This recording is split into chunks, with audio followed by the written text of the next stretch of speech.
हुई माताएं जिन्होंने कभी जिंदगी में 16 सोमवार करा हो, हाथ उठाओ जरा। करें 16 सोमवार? किन किन ने करा, जरा हाथ उठाओ तो।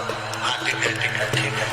और जितने लोग आस्था चैनल पर सुन रहे हैं, जितने लोग फेसबुक यूट्यूब पर कथा सुन रहे हैं, जितने लोग इस पवित्र भूमि पर छिंदवाड़ा की पावन शिव महापुराण की कथा श्रवण कर रहे हैं, हम आपसे पूछना चाहें, आपने 16 सोमवार का व्रत करा, 16 सोमवार का उद्यापन करा, 16 सोमवार का नियम लिया, 16 सोमवार की पोथी पढ़ी, 16 सोमवार की कथा पढ़ी, 16 सोमवार पे चूरमा बनाया, किसी ने 3-3 बार व्रत करा, किसी ने बेलपत्री का करा, किसी ने चूरमे का करा, किसी ने मिश्री का करा। बोलो सही है? करा।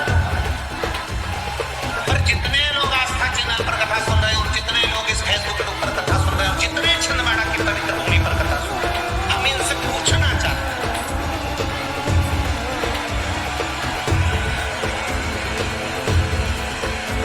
5 व्रत नहीं, 6 व्रत नहीं, 7 व्रत नहीं, 11 व्रत नहीं, हमारे सनातन धर्म में तो 11, 21, 51, बोलो सही है, 7, 5, ऐसा नियम चला आया है हमारे सनातन धर्म का कि 5 व्रत करना है, 7 व्रत करना है, नवरात्रि के 9 व्रत करना है, 11 व्रत करना है, 21 व्रत करना है, 31 करना है, 108 करना है, 1008 करना है।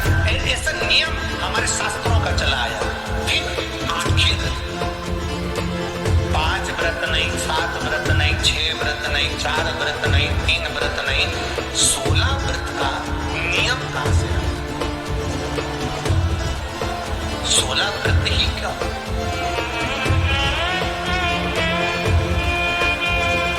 15 नहीं, 14 नहीं, 13 नहीं, 12 नहीं, 11 नहीं, कितने? 16। इस 16 व्रत का नियम कैसे? ये कहां से आ गया 16 व्रत का नियम? कोई आपसे पूछ सकता है? आपके घर के बच्चे कह सकते हैं, मम्मी ओ माँ क्या कर रही हो? मैंने कहा बेटा मैंने 16 सोमवार के व्रत उठाए। 16 सोमवार के व्रत उठाए? हाँ। क्या करती है उसमें? बेटा शाम के समय जब तीसरा पहर होता है, प्रदोष काल होता है, प्रदोष का जो समय होता है, शाम का जो समय होता है, उस शाम के समय पर हम 16 सोमवार का पूजन करते हैं।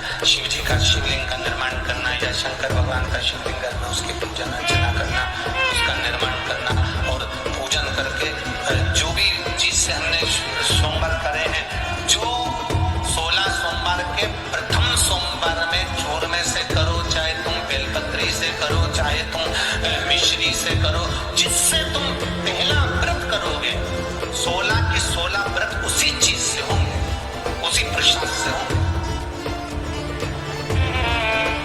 बच्चे कहेंगे 16 व्रत का विधान कहां से आया, 16 व्रत का नियम कहां से आया? आपके बच्चे पूछ सकते हैं, आपके बच्चे आपसे पूछेंगे कि ये 16 व्रत का विधान कहां से आया, 16 व्रत का नियम कहां से? तब आपको बताना है। अवंतिकापुरी उज्जैनी में एक कन्या रहती थी जिसका नाम सुगंधा था। बड़े ध्यान से सुनना, 16 सोमवार के व्रत तो आपने बहुत करे हैं, पर 16 सोमवार में 16 सोमवार का नियम कहां से आया? 15 नहीं, 14 नहीं, 5 नहीं, 6 नहीं, 7 नहीं, 21 नहीं, 20 नहीं, 16 का नियम कहां से आया? वो 16 के नियम हो जाए। और यहीं से 16 सोमवार व्रत की प्रारंभ का है, इस कथा की प्रारंभ। और जिनको इस संबंध में ना हो, मेरी माताओं से निवेदन है, जिनको नहीं मालूम है कि 16 सोमवार के 16 व्रत का विधान कहां से आया, उनको आप सुना सकते, आप उनको बता सकते। अवंतिकापुरी में एक सुगंधा नाम की एक बड़ी सुंदर कन्या रहती थी, बड़ी सुंदर थी। उसके चेहरे पर बड़ा आकर्षण था, उसके चेहरे पर बड़ी चमक थी, उसके चेहरे पर बड़ी रौनक था, बड़ी रौनक। अब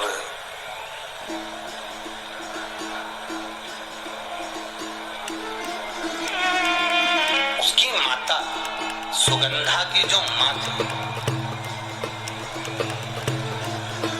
सुगंधा जो कन्या थी, उसकी जो माता थी जिसका नाम रेणुका था, वो रेणुका एक काम बड़ा विचित्र करती थी।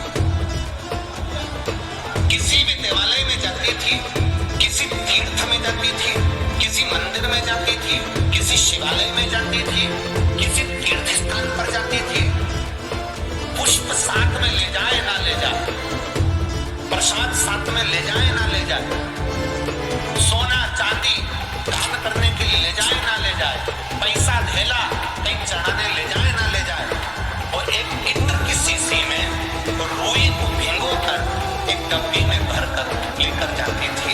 और उसका नियम था वो रेणुका का कि वो रुई, वो कपास, वो जो इत्र लगा हुआ, जो पदार्थ, जो इत्र लगी हुई जो रुई है, उस रुई को, उस कपास को भगवान के दरवाजे पर, चौखट पर उसको लगा कर आती थी। ये रेणुका का नियम था, ये सुगंधा की माँ का नियम था।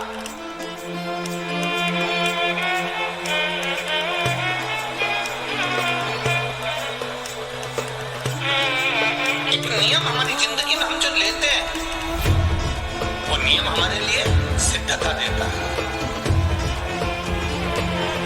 आप में से कई माताएं ऐसी बैठी होंगी जिन्होंने नियम लिया होगा कि मैं शिव जी के मंदिर में जब भी जाऊंगी, मैं देवाधिदेव महादेव के मंदिर में जब भी जाऊंगी, मैं शंकर भगवान के मंदिर में जब भी पहुंचूंगी तो वहां झाड़ू लगा दूंगी, वहां पोछा लगा। बैठी है ऐसी माताएं यहाँ पर जो मंदिर में जाकर कभी झाड़ू पोछा लगा देती है।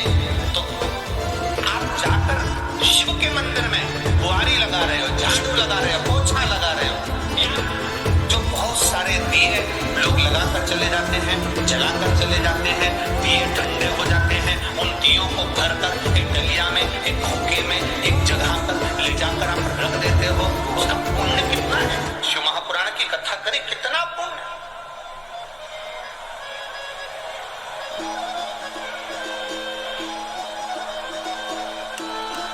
गुरु नानक देव जी ने तो अपने शिष्य वाले से कहा था,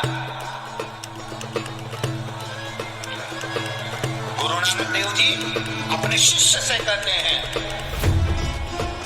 संत शिरोमणि में भी शिरोमणि परम पूज्य गुरु नानक देव जी अपने शिष्य वाले से कहते हैं, वाले सुन, भंडारा करने वाला भंडारा करे, लंगर करने वाला लंगर करे, चखने वाला चखे, करने वाला करे। अगर भूलवश भी पाले, अगर कोई भूलवश भी उस लंगर के स्थान पर से मात्र एक गीला कपड़ा कर कर, एक पोछा कर कर, एक बुआरी सवारनी कर कर अगर निकल भी जाता है तो वो अपनी जिंदगी के कई टुकड़ों को समाप्त कर जाता है। गुरु नानक देव जी कह रहे हैं बात।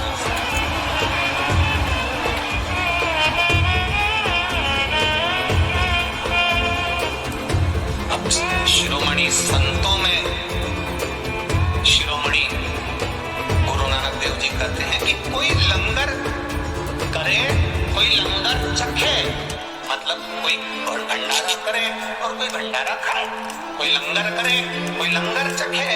अगर वो चखने वाला भी उठकर चले गया और वहां पर से आप अगर निकल कर जा रहे हो और आपने अगर मात्र वहां सवार जी से आपने मात्र वो झाड़ू भी लगा दी, पोछा भी लगा दिया, उसको कहीं ना कहीं किसी न किसी रूप में आपने सेवा कर दी, तो उस सेवा का फल क्या है? तो गुरु नानक देव जी कहते हैं उसका फल ये है कि आपकी जिंदगी में जितने जितने दुख, जितनी जितनी तकलीफ है आपकी जिंदगी में, जितना जितना कष्ट आपके जीवन में, जितना जितना रोग, जितनी जितनी तकलीफें आपके जीवन में आ रही होती हैं, वो सारी की सारी तकलीफें आप समाप्त होती चली जाएगी, अपने आप समाप्त।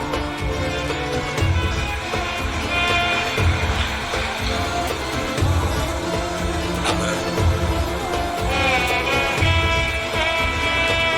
रेणुका नियम था,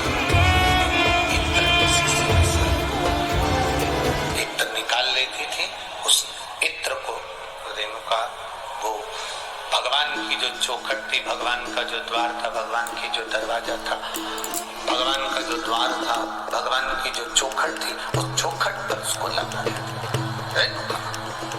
उसका फल क्या मिला? और अभी इस पत्र के माध्यम से अपन ने सुना, इन्होंने जो फोटो लगाए करे सब, इस पत्र के माध्यम से अपन ने देखा कि डॉक्टर ने कह दिया, डॉक्टर ने बोल दिया कि गर्भाशय में जो बच्चादानी है उसमें इतना तत्व नहीं, इतना बल नहीं है उस बच्चेदानी में कि वो बच्चा सहन कर। और पहले भी आपको कथा में कहा, देवता देते हैं पल्ला झाड़ कर और महादेव देते हैं छप्पन।